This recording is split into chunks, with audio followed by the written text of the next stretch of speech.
All right, we are going to get started. There's a lot of learning here, so we're going to settle down and get things going. Just want to welcome everybody. We're entering a new era. AI is rewriting search, media is more expensive, privacy is eroding the old playbook. Today, you're going to hear how leading marketers adapt with full funnel strategies to integrate performance, data, and brand. So we got John, Ron, and Emily here, all from Red Door. John's our president. Ron Hadler on the other end there is our VP of Data Innovation, and Emily Enberg is our Director of Paid Media. So again, welcome and thanks for joining us, guys. All right, woo, that's right, that's full energy. Well, let's get yeah. All right, so we're gonna get the engagement going here with a quick poll. Not to put anybody on the spot, it's a safe space. But who here feels confident in how your brand is currently adapting to AI-driven search? We'll show of hands. You feel confident? Oh, wow. That's about a 0%, one or two. All right, we got a poll. I think there's a poll online for this too. How's it going there? Got a few hands. Okay. Well, good. That is that is to be expected, I will say, right? And that's why we're all here. So I'm going to start off, and we're going to level set here with the group. Ask a question right down the line here. And Ron, since you're the lucky one with the microphone, we'll start with you. And just to note, everybody here, they're all real. They're not AI agents or bots. I mean, we have worked very hard to make Ron. Okay, so what defines effective performance marketing in 2025, and why is the old model insufficient? Yeah, great question. So yeah, I mean, you mentioned in the beginning, in the opening up, data privacy, AI are really starting to affect our pure data model, right? And so we got to look beyond data, and it's the integration of brand, integrate with data and demand, really. And I think the old model of last click ROAS is kind of out the door, and we really need to be paying attention to, things like lifetime value. Incremental net profit, those things are a little bit more important, I think, in how we're really judging our marketing programs and how they're going to evolve and get where we want to go. Why the old model doesn't work? We do have, apologies. Time entry.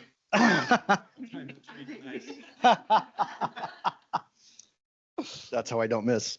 And so the old model doesn't work because of data privacy and AI, right? So we're not getting the data. We might have gaps, but yeah, it's an evolving, and I think we've got a good viewpoint with paying attention to things that we're not normally comfortable with, right? We're gonna have to get comfortable with not having this pure data line all the way from first click to purchase.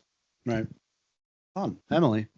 So to expand upon that, I'd say the old model was very heavily focused on Google search and being as efficient as you possibly can within Google search.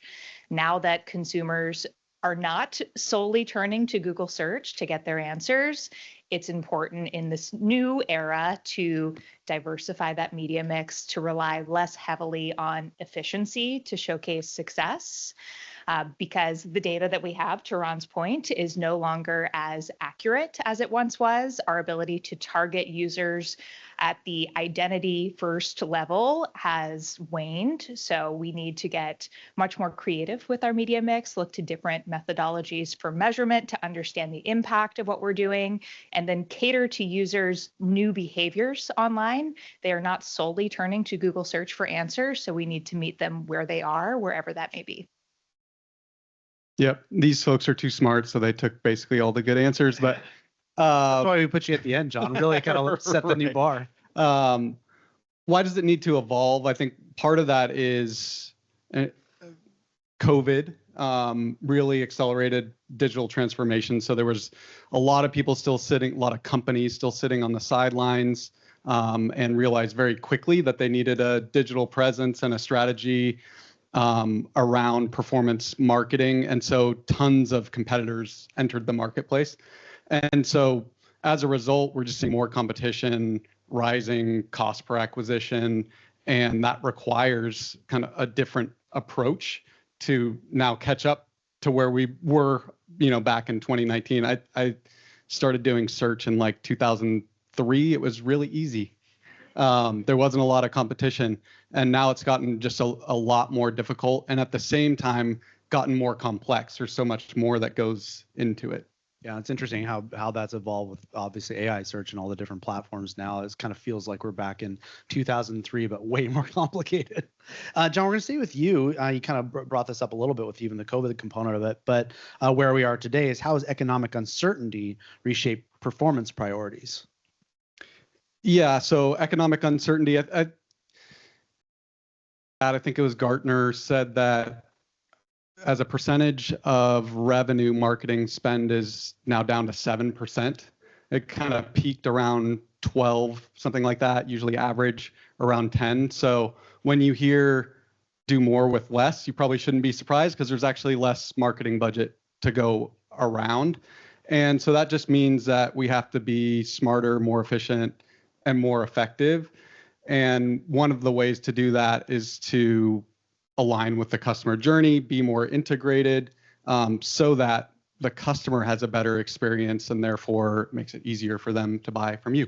Yeah. Well, and staying with that though, then why is I don't know why, but why is the full funnel approach essential now? Like how and why? Yeah. So think about let's say you're buying laundry detergent and you just bought laundry detergent yesterday. You're not going to be in the market to buy laundry detergent again for a month, right? And if you're Tide, you want to be the brand that somebody searches for when let's say we're not in a retail environment.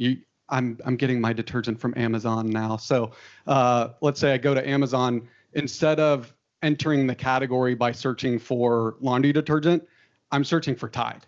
That's going to be a lot cheaper for Tide. I'm probably not going to click even on a sponsored ad, a retail media ad.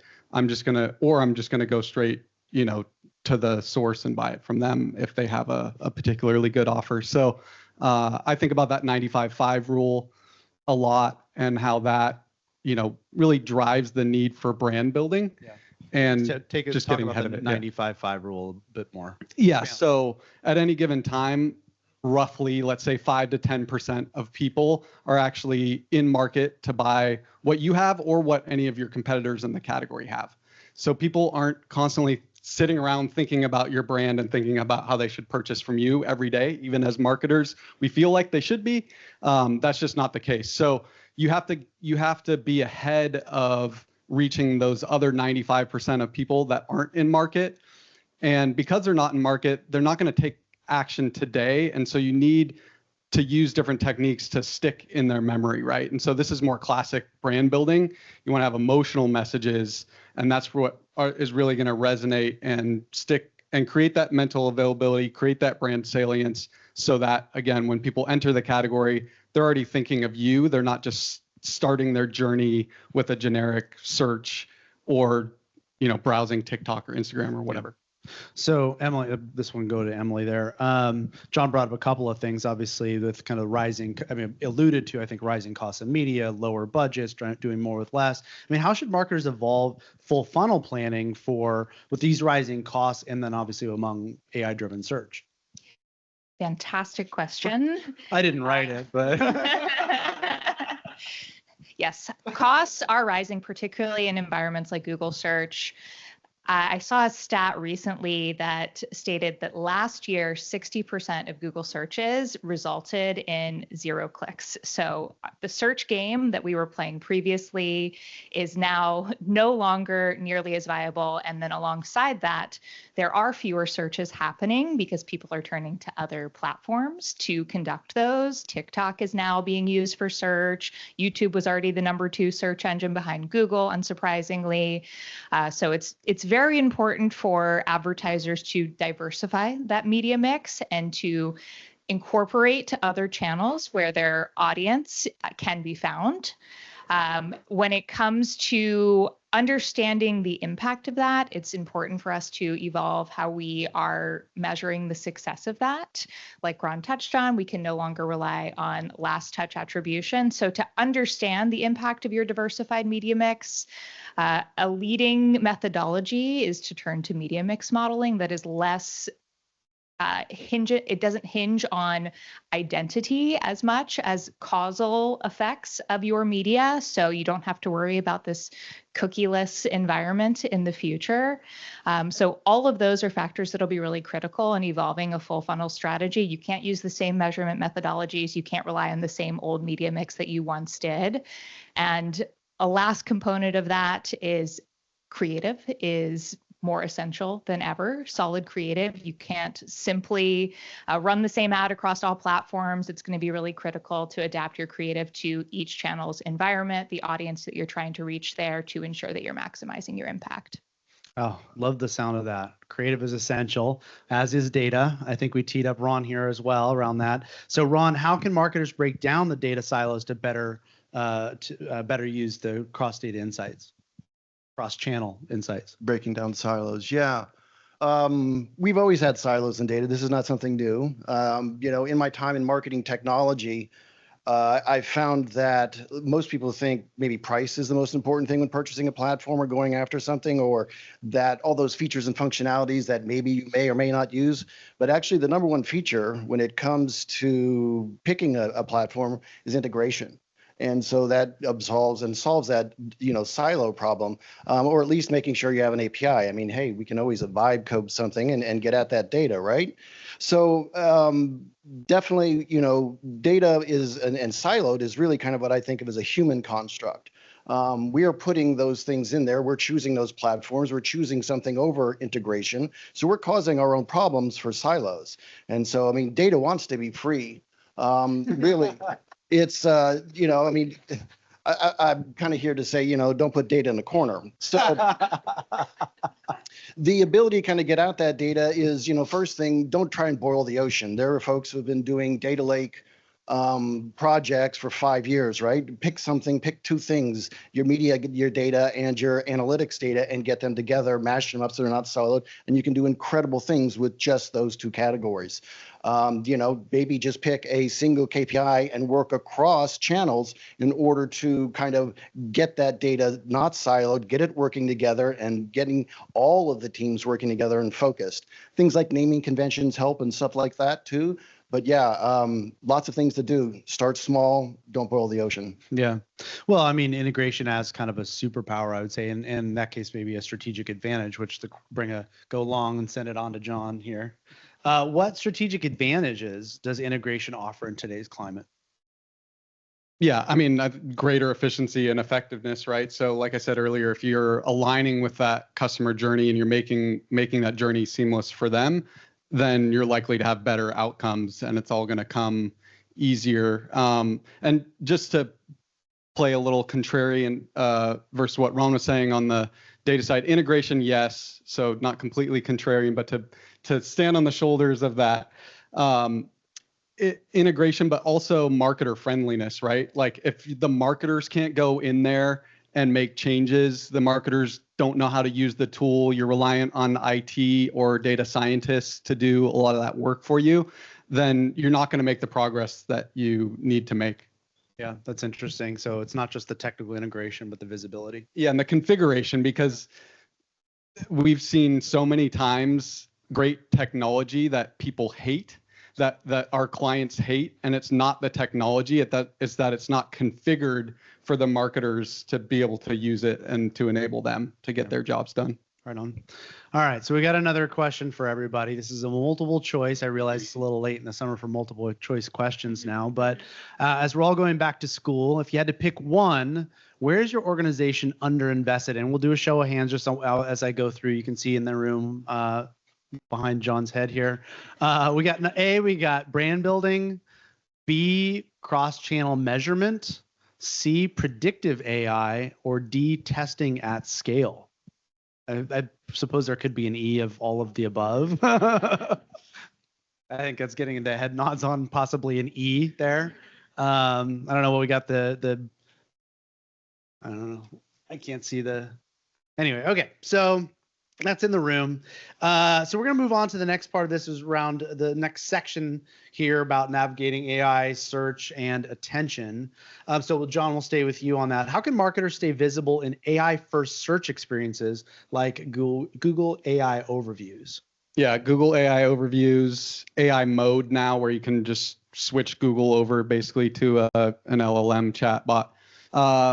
So a few things. There's some controversy over whether it's just like in SEO plus, which I would say is true to a degree. So if you were doing SEO right for the last several years, then there's not like wild changes that you need to make. There are some focal points. So for instance, structured data. So making sure you're using that schema markup because that plays really nicely to LLM crawlers and just how they capture their training set. You do have kind of Google versus ChatGPT, kind of the two 800-pound gorillas in the space, and they are different. Google has been crawling the web for 25 years. ChatGPT doesn't crawl in the same way unless you enable the web crawler function in it, but their training data is made up of the entirety of the web plus other stuff, publications, databases, etc. And so how you get surfaced in something like ChatGPT is to be all over that data set and with the right context. I like to think about the difference between search and answer engine optimization as queries in search versus context in an LLM. So people aren't just searching, best e-bike. They're saying best e-bike for my kid to drive up a hill back from school. So it's just richer context. That does also make it much more difficult to track. There was an cited stat that like a large percentage of Google queries were 100% unique. I would venture to guess like 95% of LLM queries are unique. So you can't do like keyword tracking in the same way that you can. You can still get at the data to a degree, but it's not the exact search prompt that everybody is entering. So I would say structured data, great about us page. Really think through what you're communicating on your website. Follow Google's EEAT guidance. In other words, use your experience to provide that context in the content that you're writing. Use your expertise. Define real people as authors because there's so much just like fluff out there and now AI slop out there when it comes to content that if you have somebody in your organization that actually knows what they're talking about, you should give them a name and a face, in your web presence. And that's going to help Google and ChatGPT recognize the expertise and authority of those people and give more trust. And then the last thing I would say, another plug for brand building, like how do you show up all over the web? How do you get people to talk about you on Reddit, on different social platforms? How do you get journalists to talk about you? It's branding and PR, right? So it's doubling down on that and really being precise with the language that you use to speak about your company, your brand, your products. And I think one trick there too is to put yourself in the customer's shoes and think about the different category entry points. What causes people to enter your category? If you're, selling auto loans, it might be somebody enters because they're buying a kid's first car. You should have content about that. It might be because their car broke down. You should have content about that. So thinking through all those different category entry points, if you can associate your brand name with those category entry points, now ChatGPT, Google are going to see that, understand that. And when somebody enters that very specific query or prompt, that you are more likely than not to show up. Yeah, I mean, in context, it's one of those things where that creates the greater importance on personas and understanding the different personas you have. So not just what people are searching for, but who they are. And that I think creates some unique context as well. So I'm going to kick this down to Ron. So AI more broadly, where is AI creating real value and where's the hype, at least right now? Yeah, there's a lot of hype, right? I mean, AI is now a kind of a marketing word, where we're using it like butter or chocolate and slathering it on everything. But yeah, where is it producing value? I think, just for some simple examples, anomaly detection is a good way to really do that. It's just using computers to look and evaluate data much more better, faster, quicker than humans can, right? And that's really kind of where it shines. And so it's a real today, anybody can do it. We've seen this as examples of somebody who's just lived in spreadsheet lands, has never been able to do any sort of visualizations or work like that. Take a set of clean data, start working in like a chat GPT and produce wonderful visualizations that are showing and outlining outliers. I mean, so it's really easy for folks to take a look at that data, and that's real and something that can go in your PowerPoint to your execs. An example of hype is that, AA is going to solve all your problems. Like I said, you can't just slap it like butter. It's not going to just, and you've seen examples of lawyers going and just having them write briefs and then getting shot down easily by judges. So, I mean, that's real world consequences. Maybe, selling doodads is not that important, but just the same, it's your data is important. You need to meet your KPIs. Another good, sorry, lost my train of thought. Another good value for finding and using AI is in automating things like creative. So you can, we're using in this sort of like fast-paced world where, we not more individualized ability to send creative out there, copy out there, even landing pages, right? This idea of taking interfaces and automating them is really something that's fascinating. I'm a little bit on the other end of that because I believe text is really the new interface versus actual GUIs. But the thing is that these AIs can combine GUIs, and based on your intents, either working through a website or from your intent for a search or clicking on an ad, can assemble an entire landing page. So that's real, can be done today. Those things are happening. Okay, Emily, we're going to go on to you here on the third leg of this stool here. What are brands getting wrong about managing attention across channels? First, I'd say visibility does not mean attention. So people are understanding that they need to shift the metrics that they are tracking if they are incorporating a more full funnel media mix, but how many impressions you serve does not necessarily equate to your impact. So it's important to also consider more attention-oriented metrics. So view time, there are tools that can do eye tracking if you want to get really sophisticated. There are partners that can even measure emotion associated with your ad, so you can get much more sophisticated with attention metrics as a whole.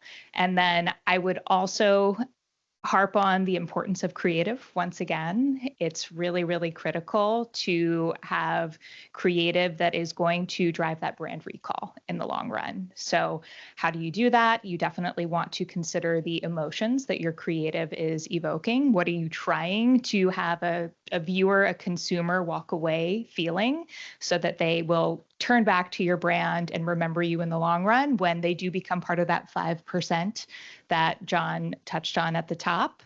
It's really critical that you have done that work when they were in the 95 across your full media mix, so they do recall you when they do shift to being in market. And one other thing to add to John's question, ads are coming, y'all. AI mode will have ads very soon. So that will be another way to ensure that you are showing up in AI search results. And within your media mix, there are some tactics you can activate to ensure that you will show up when that rolls out.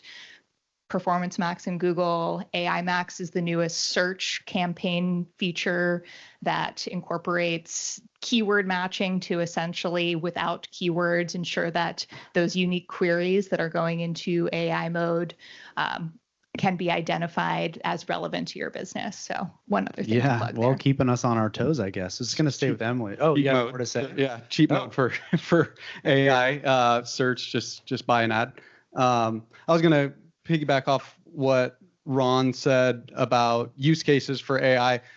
I'd say for a majority in things in marketing at the tactical level, getting things 50 to 80% of the way to where you want them, that actually requires a lot, again, back to context, providing the LLMs a lot of context, not just a simple prompt, but what data can you feed it?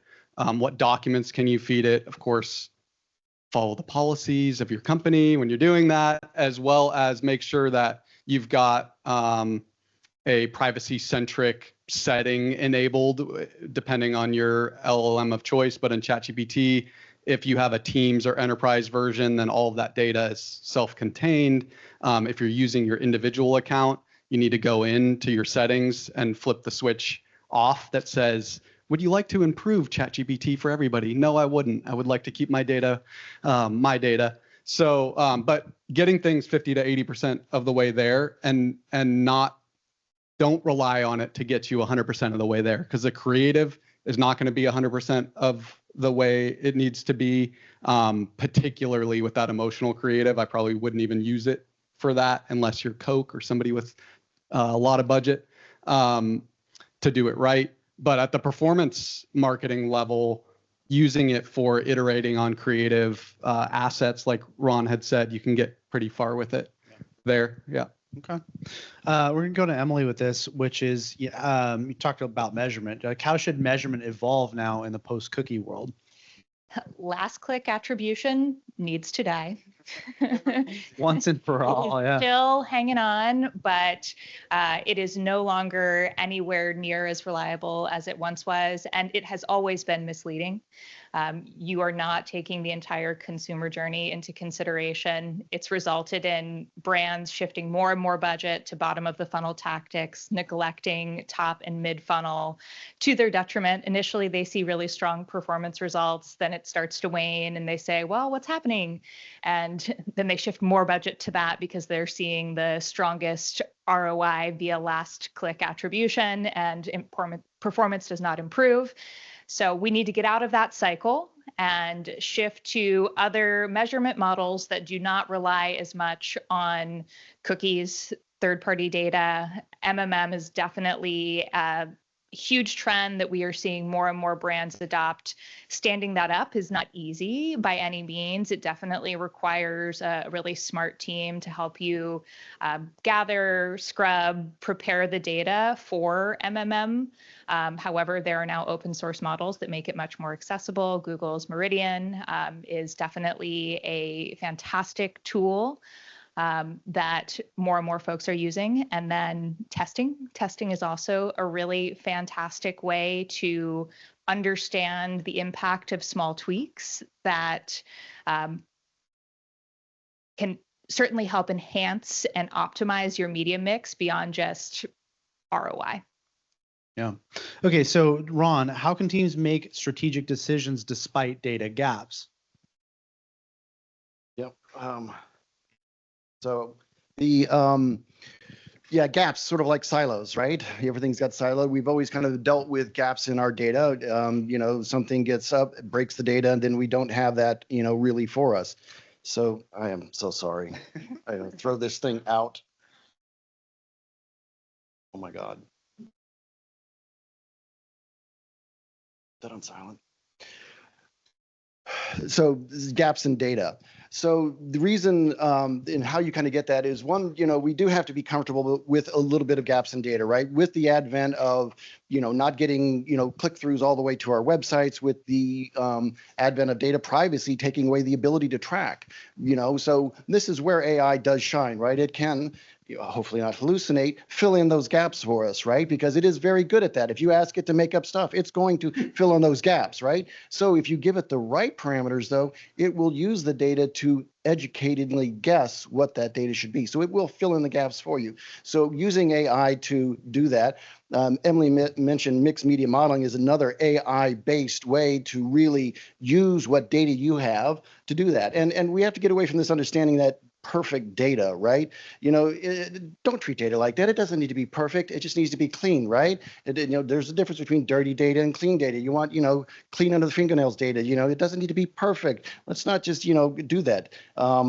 It's really use the data that you have, first party data being the premium. And so when you can have that and you use the gaps by having AI fill in those gaps, that gives you a full story to tell, gives you things to make decisions on, and get you the marketing results you're looking for. Well, speaking of marketing results that we're looking for, John, can you talk a little bit about KPIs evolving to reflect an integrated strategy? I will, but I want to talk about that first party data really quickly because it's so important, and people have been talking about first party data ever since the whole cookie apocalypse thing that never totally played out. But even with iOS changes where we just have a lot less mobile data at a minimum, that first party data is so critical, and we see so often that people are using first party data like they're leveraging email and marketing. Like they're doing an okay to poor job at it, but it is so powerful that it has high return even when you do it terribly. So I just want to encourage people to step up their game when it comes to capturing that first party data. That's things like server side Google tag management that help you with that, and then deploying it in a more sophisticated way. So what we see a lot of is we're going to download our whole email list and then push it into Meta as a custom audience for lookalike targeting. Great, better lookalike audience than Meta might have come up with on its own. It is your people that are interested in your brand, but you could segment that so many different ways. People that only joined our email list, okay, we're willing to pay a minimum amount for that lookalike audience. People that have filled out our lead form, pay a little bit more for people that look like that audience. People that have converted into customers, pay a little bit more for that audience. People that look like our best customers because they spend the most with us, they have the highest lifetime value. That's who you should really be willing to not only pay the most to reach, but also in terms of personalization. It's not, personalization isn't about saying like an ad that says, hey, John, buy from us now. That's creepy. You don't need to do that. You shouldn't do that. Personalization is about giving the best offer to the people that look like your best customers and be willing to have those rich offers for that. Going to KPIs. So Emily touched on this and Ron actually opened up with incremental lift. So you don't just want to look at, you want to take into account what you would have gotten anyway, right?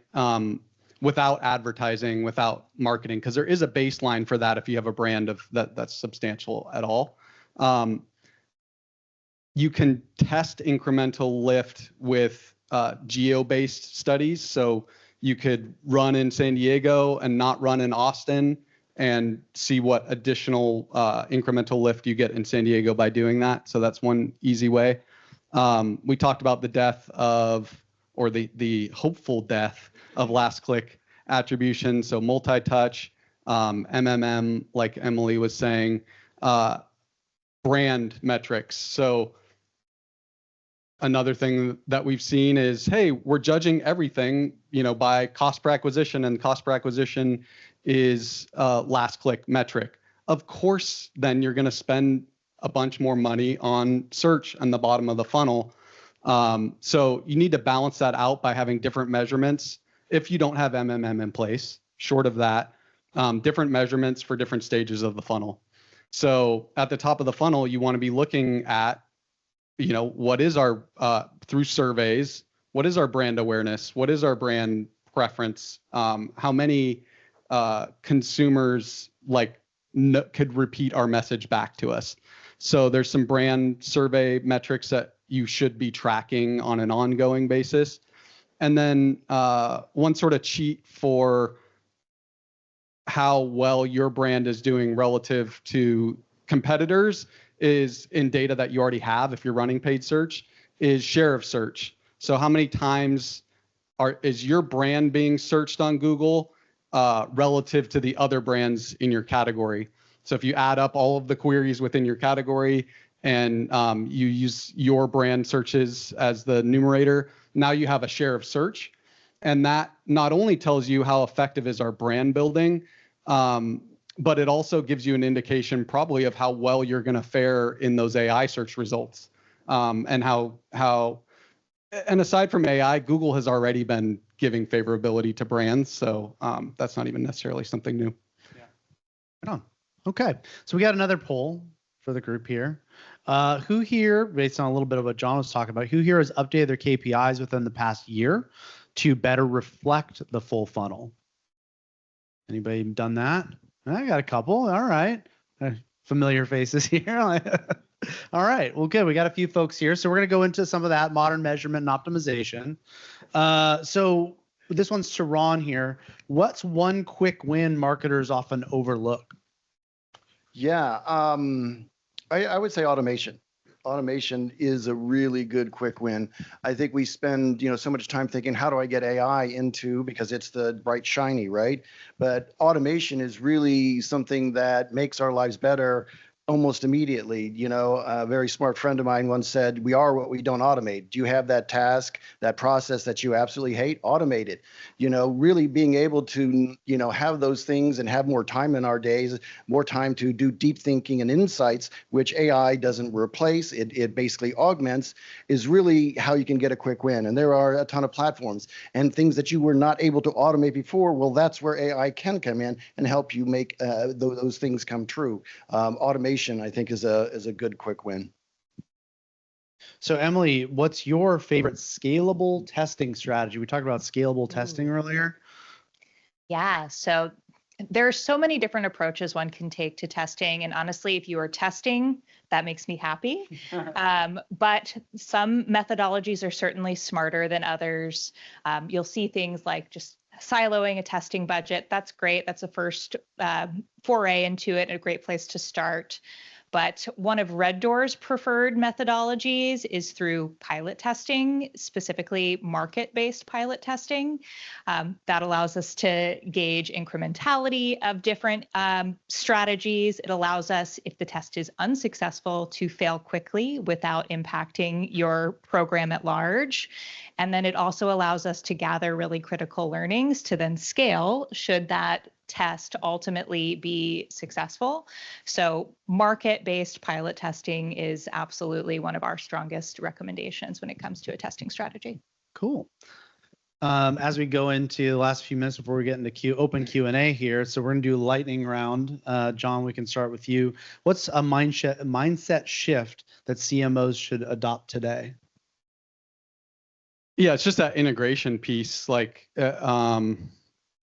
if things are happening in silos, you're missing out on a lot of opportunity. And just to use as an example, that testing, so creative testing, right? If you just have your media team only involved in creative testing, you're not going to be doing it right, because you wouldn't have the analytics team involved who's tagging the media appropriately. So do we have a man or a woman in the ad? Were they looking left, or did we have the product in the ad? On the performance marketing level.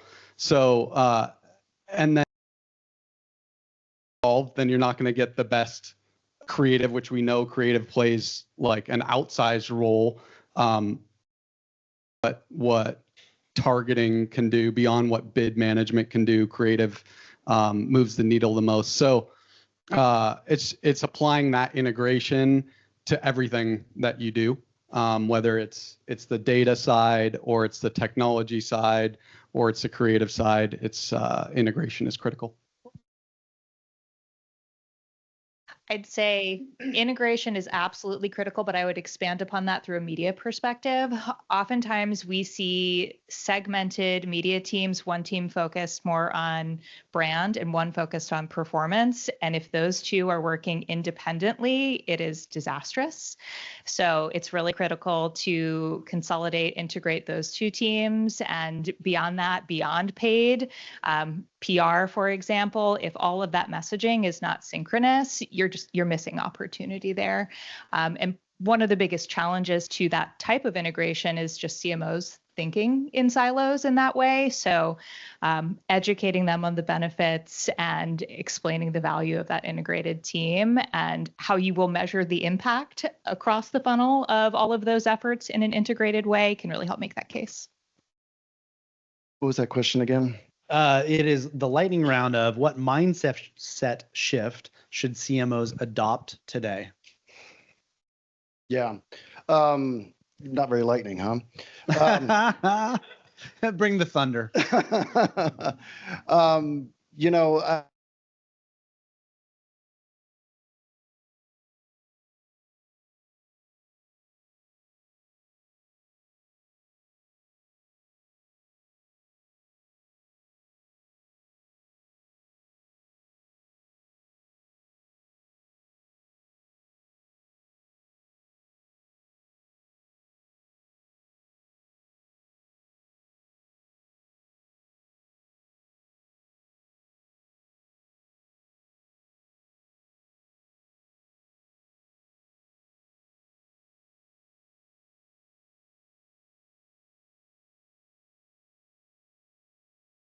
Do you have here or anyone online? Have any questions come in? Oh, here you go. Got one. And let's pass the mic over. Yeah, because we have for the folks online, so they can hear your question. Ron, I had a question.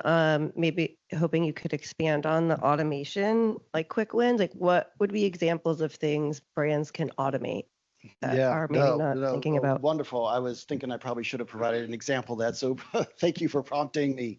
You know, ChatGPT just launched their sort of agent, right? And that allows us to really have that use computers. So let's just say I have data that doesn't have a connection that I can automate. I have to actually manually log in, download the data set, and put it in a folder that can be accessed by my business intelligence platform.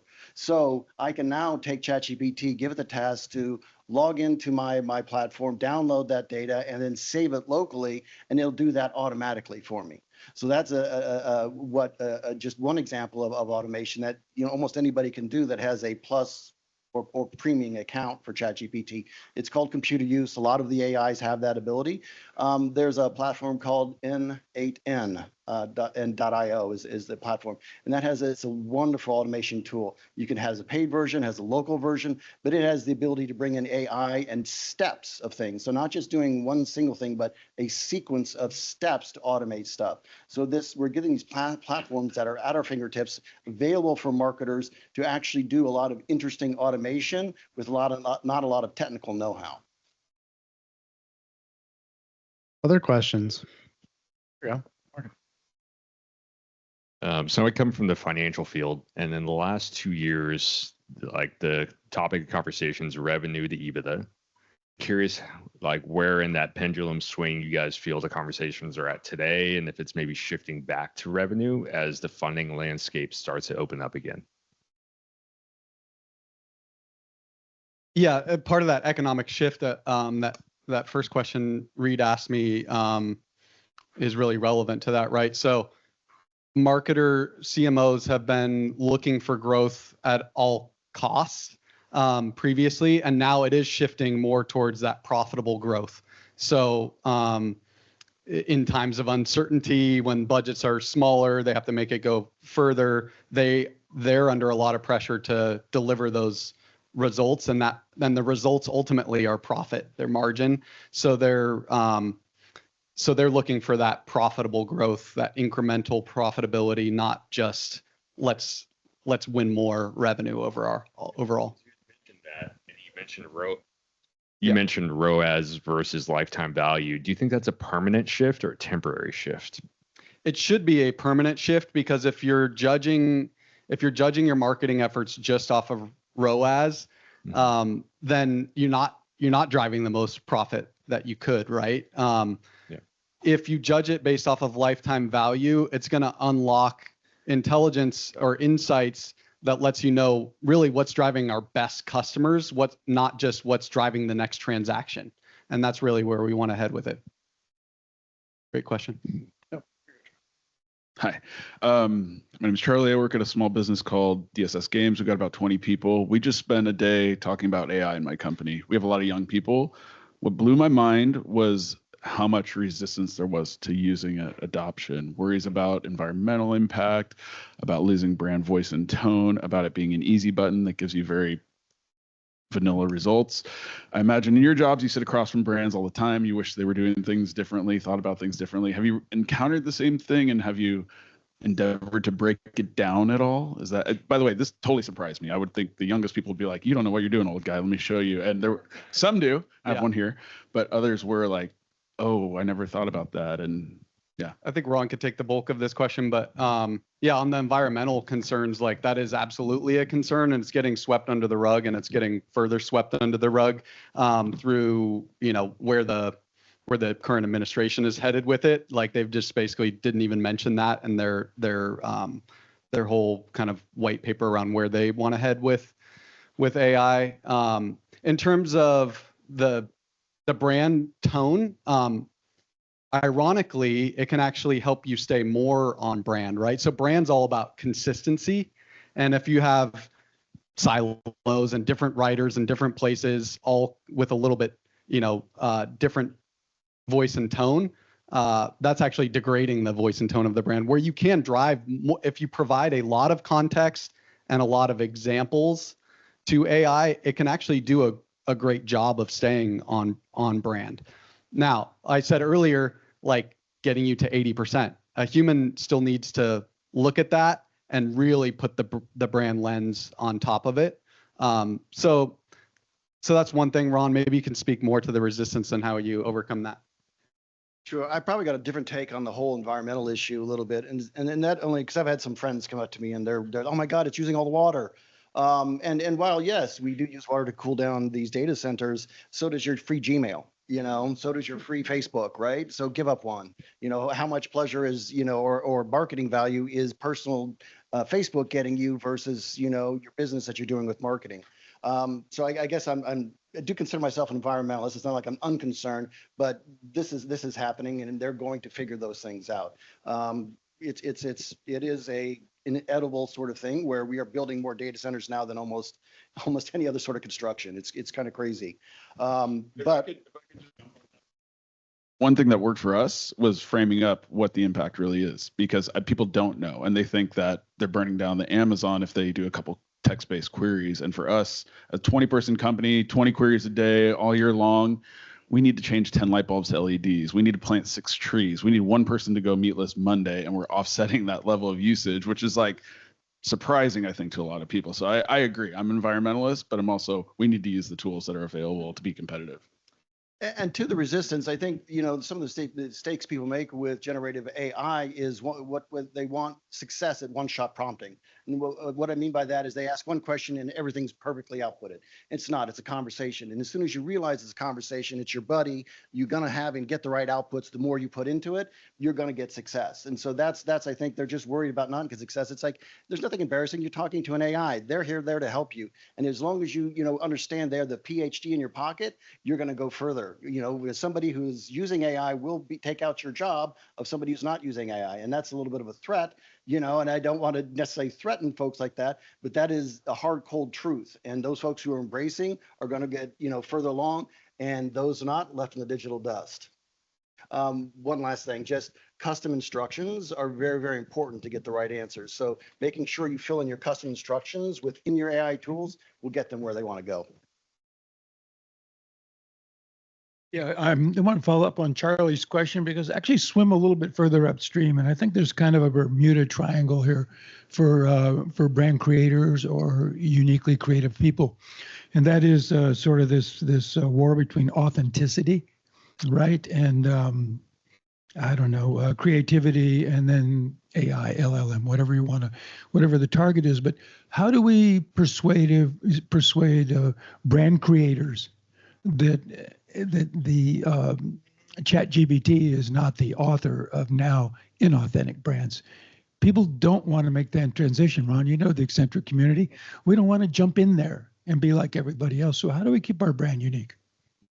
Yeah, great question. Great question. And I think, we are seeing a lot of flood of, just everything looks the same, right? And that's happening both in from a content text and visuals and now video, right? And it's happening faster than we can run and keep up, faster than we can think. It's pretty amazing, but and things are getting better, but the tools in the hands of true creatives is surpassing those for something like myself. I don't consider myself a true creative. I don't have, an art history background or, really understanding those sorts of creative things.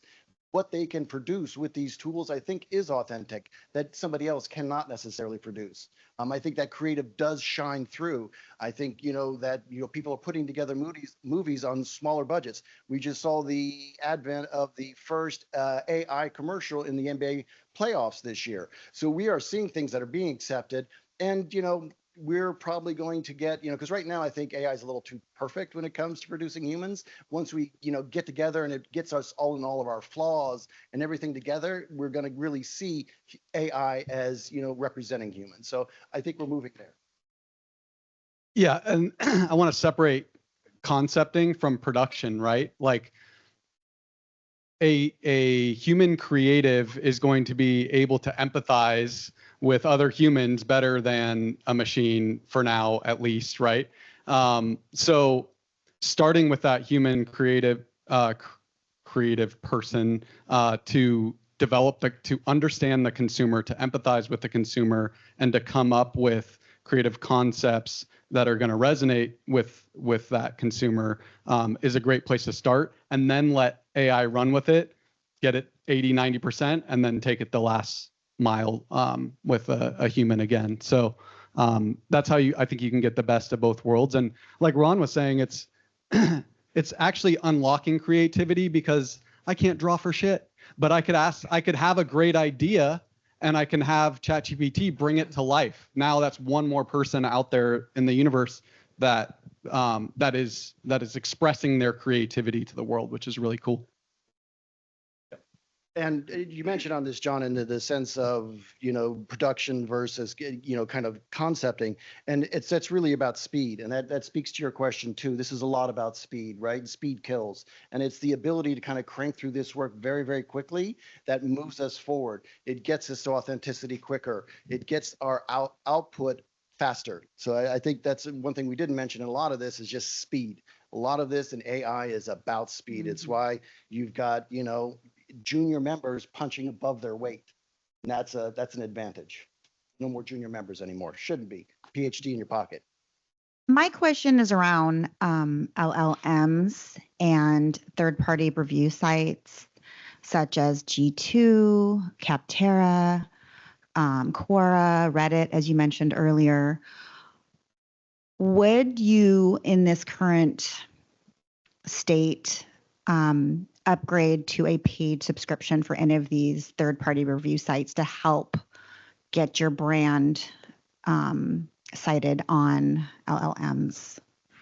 Or would you continue to just monitor it right now and do the free profile when over 50% of your competitors have the paid subscription? Yeah, I'm not sure. Yeah, I can answer that. Yeah, so I would do some testing, and you can do it yourself, just manually. There's also tools out there now that range from probably everything AI is $20 a month. So probably from $20 a month to $20,000 a year, but that help you understand your AI visibility.